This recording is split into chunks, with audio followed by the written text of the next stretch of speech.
నా ఈ జెన్యూన్‌గా ఎప్పుడు ఒక రిలేషన్‌షిప్‌లో చాలా తక్కువ సిరిలు ఇద్దరికిద్దరు చాలా జెన్యూన్‌గా ఇష్టపడి వాళ్ళ పేరెంట్స్ వద్దని జెన్యూన్‌గా విడిపోయేది చాలా తక్కువ ఈ కాలం కేసెస్‌లో. ఈ కాలం కేసెస్‌లో ఒకరు జెన్యూన్‌గా ఇష్టపడతారు. ఒకరు నాటకం ఆడతారు.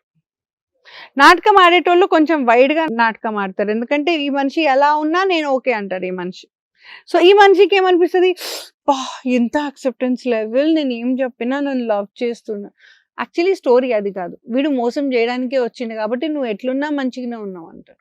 ఆ పాయింట్‌లో మనకది అర్థం కాదు. ఓకే. సో, ఒకరి ఇంటెన్షన్ ఆల్‌వేస్ జెన్యూన్ కాదు ఫ్రమ్ డే 1. కానీ మనకది తెలియక మనల్ని మనం ఇష్టపడతాం. అండ్ వీళ్ళకి ఎవరైతే మోసం చేయాలి అని అనుకుంటున్నారో వీళ్ళకి ఏం డిఫరెన్స్ పడదు. ఇలా ఒక్కొక్కరు వస్తూ ఉంటారు, బుట్టలో పడుతుంటారు, పోతుంటారు. ఇలా ఒక్కొక్కరు వస్తుంటారు, బుట్టలో పడుతుంటారు, పోతుంటారు.